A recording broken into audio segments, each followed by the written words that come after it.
Discover Juba City, South Sudan's capital, the world's youngest nation. Juba is a town in South Sudan that serves as the country's capital. It is a river port located about 140 kilometers south of Bor on the west bank of the Bahr al-Jabal, Mountain Nile. Juba serves as a market for agricultural items grown in the surrounding region. It is a highway hub with routes branching into Uganda, Kenya, and the Democratic Republic of the Congo, as well as a southern terminal for river traffic in South Sudan. It boasts an international airport, as well as a number of bank branches. The town is home to the University of Juba, which was founded in 1975. Prior to attaining independence in 2011, South Sudan was a part of Sudan, its northern neighbor. Juba was the site of a conference in 1947, when the Sudan was still a colonial holding under joint British and Egyptian administration, where representatives of the northern and southern parts of the Sudan agreed to unify, putting an end to Britain's hopes of annexing the southern part of the Sudan to Uganda. Unification, on the other hand, did not go well, and Juba, as the capital of southern Sudan, became the focal point of southern resistance to northern dominance. The region. Juba is surrounded by enormous swaths of land. As far as the eye can see, rolling hills and broad valleys stretch out in front of you. Because of its location on the river and the bridge that spans the Nile, Juba is considered a crossroads of regional activity. Proximity to neighboring nations such as Uganda and Kenya boosts regional and international trade. The resources.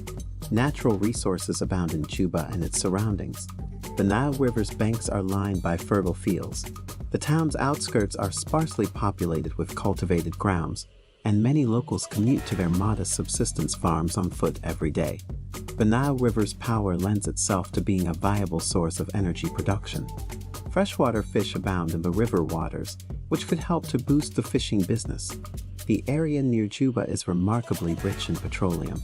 The extraction of natural resources is likely to have a substantial impact on South Sudan's economy. Territorial structure. For governance, Juba's territorial structure is modeled around traditional tribal structures.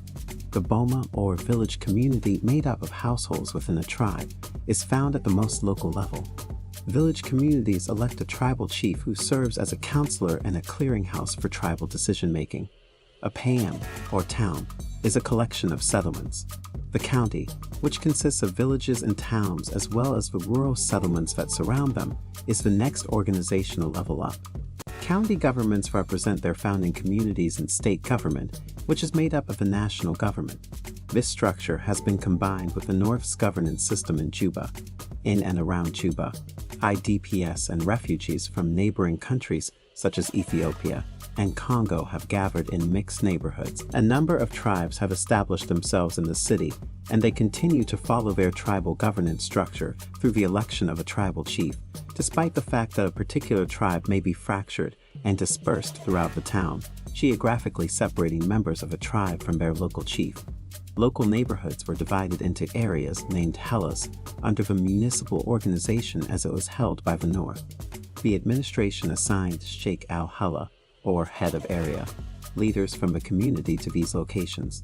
To handle community-related concerns, the sheikh serves as a link between the tribally and ethnically diverse neighborhoods and the administrative units. Because the sheikh is selected by the municipality, there are times when tensions occur about how the community views its own representation in the absence of an electoral procedure for a neighborhood leader, especially when tribal custom dictates that a chief be elected through democratic methods. South Sudanese culture. The majority of South Sudanese people share a cultural bond based on their shared Christian faith and battle for independence from North Sudan. South Sudanese, on the other hand, are more likely to feel cultural attachment and devotion to their tribal and ethnic groupings than to the country. Moreover, despite its recent secession, the country is still plagued by civil turmoil and widespread violence.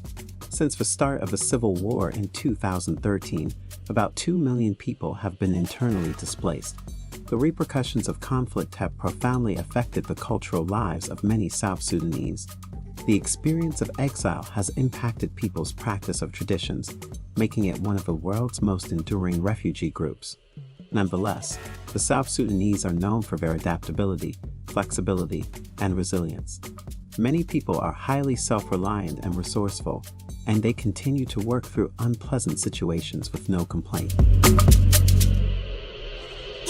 Tourism. South Sudan is a place to visit if you enjoy nature. There are 4 national parks and 14 game reserves in the country, which are home to some of Africa's most stunning and vital species. Bandinglio, Boma, Southern, and Ninnual National Parks are among the 4. The most important of these 4 is Bandinglio National Park. This is due to the fact that it hosts the world's second-largest animal migration. The first is the Serengeti wildlife migration in Tanzania. Bandinglio National Park was formed in 1992 in South Sudan's equatorial and eastern regions. It stretches over the Nile and covers more than 10,000 square kilometers. Giraffes, lions, buffaloes, cheetahs, leopards, gazelles, tigers, and elephants are among the creatures that call it home. Despite the fact that South Sudan has limited tourist amenities, tourists visiting Juba and other cities and towns in the country never go without lodging. Several low-cost hotels are already open, and many more are in the planning stages. The country's Juba International Airport is currently one of Africa's busiest. International flights arrive at the airport from Cairo, Addis Ababa, Nairobi, Entebbe, Khartoum, and Dubai. Juba is also accessible through road from Sudan, Uganda, Ethiopia, and Kenya.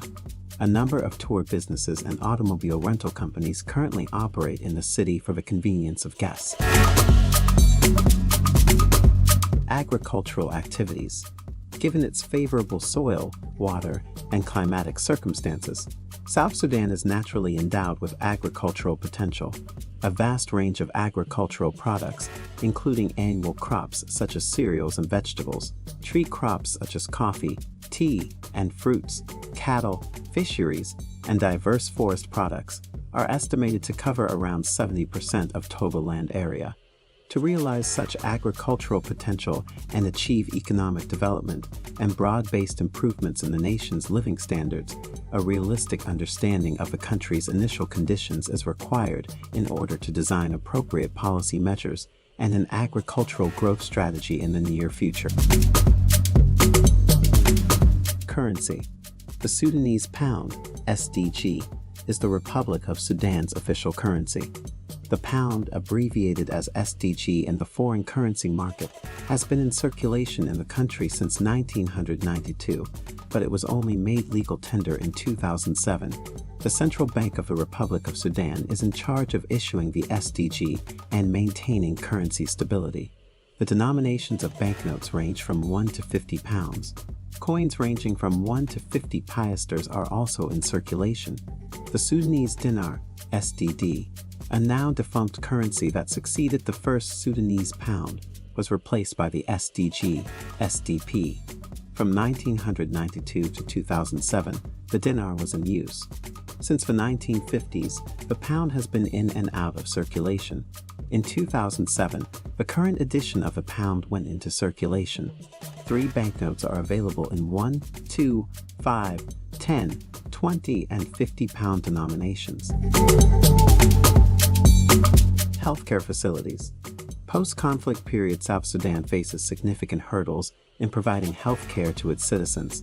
Health infrastructures are in shambles, the public health system is on the verge of collapse, and there aren't enough competent health workers to go around. By the end of 2015, the country will have fallen significantly short of the MDG. In addition to sustaining and strengthening health training institutions, the health system requires major resuscitation. South Sudan is widely regarded to have some of the world's worst health metrics. The Lancet published a new measure of expected human capital in September 2018 that was calculated for 195 countries from 1990 to 2016 and defined for each birth cohort as the expected years lived from age 20 to 64 years, adjusted for educational attainment, learning or education quality, and functional health status, with 2 health, education, and learning adjusted expected years lived between the ages of 20 and 64. South Sudan was the country with the lowest amount of predicted human capital. This was a step up from 1990. Educational facilities. South Sudanese education is based on the Republic of Sudan's educational system. The 8+4+4 system, in place since 1990, consists of 8 years of primary education, 4 years of secondary school, and 4 years of university education. In contrast to the Republic of Sudan, where Arabic is the predominant language of instruction, English is the primary language at all levels.